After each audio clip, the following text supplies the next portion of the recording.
गांव के किनारे बसे हुए उस पुराने हवेली के बारे में हर कोई जानता था, लेकिन कोई वहां जाने की हिम्मत नहीं करता था। लोग कहते थे कि हवेली में आत्माओं का वास है, वहां रात को कोई भी जाता तो वापस लौट कर नहीं आता। उस हवेली के बारे में जितनी बातें सुनाई देती उतना ही डरावना माहौल होता। रमेश, एक निडर और जिज्ञासु युवक, इन कहानियों को झूठ मानता था। वह डरने वालों में से नहीं था। उसने अपने दोस्तों को चुनौती दी कि वह उस हवेली में रात भर रुक कर आएगा और खुद साबित करेगा कि वहां कुछ भी नहीं है। उसके दोस्तों ने उसे मना किया, लेकिन रमेश ने ठान लिया, मैं उस जंगल में जाऊंगा और सबको बताऊंगा कि उस हवेली में कुछ भी नहीं है। वो हवेली बिल्कुल सुनसान, केवल अकेला हवेली है। मैं जरूर जाऊंगा वहां पर। एक ठंडी अंधेरी रात रमेश अपने बैग में एक टॉर्च और खाना लेकर हवेली की ओर निकल पड़ा। हवेली पहुंचकर उसने देखा कि उसका दरवाजा जंग लगा हुआ और टूटा फूटा था। अंदर का वातावरण घना सन्नाटे से भरा और अजीब था। दीवारों पर लगे खून के धब्बे और फर्श पर बिखरे पुराने सामान ने रमेश को कुछ पल के लिए डराया, लेकिन उसने खुद को संभाला और अंदर चला गया। हवेली के बड़े कमरे में पहुंचकर उसने टॉर्च जलाकर चारों ओर देखा। पुरानी तस्वीरें, जर्जर फर्नीचर और धूल से भरी वस्तुएं उसे देखकर अजीब लग रही थीं।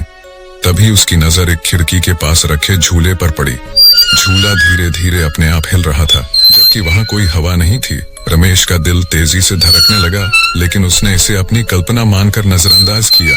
तभी उसे लगा कि किसी ने उसके पीछे से उसका नाम पुकारा। उसने मुड़कर देखा, पर वहां कोई नहीं था। आवाज फिर से आई, इस बार ज्यादा करीब से।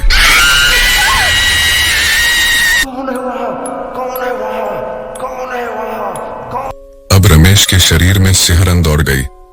अचानक हवेली की सारी खिड़कियां जोर जोर से खुलने और बंद होने लगी। चारों ओर से चीखने चिल्लाने की आवाजें आने लगी। रमेश का साहस जवाब देने लगा था। उसने भागने की कोशिश की, लेकिन हवेली के दरवाजे अचानक अपने आप बंद हो गए। वह पूरी तरह फंस चुका था। अचानक रमेश के सामने एक धुंधला सा आकृति उभरने लगी।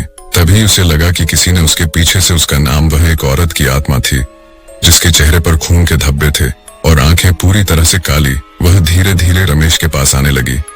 रमेश ने डर के मारे चीखने की कोशिश की, लेकिन उसकी आवाज घुट गई।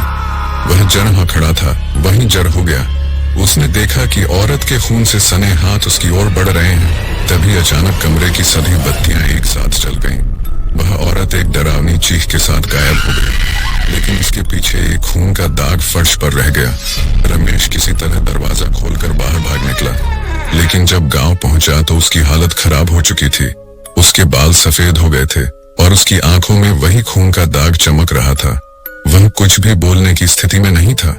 लोग आज भी कहते हैं कि जो भी उस हवेली में जाता है वह वापस लौटकर खुद तो आता है, लेकिन अपने साथ एक खतरनाक खून का दाग लेकर।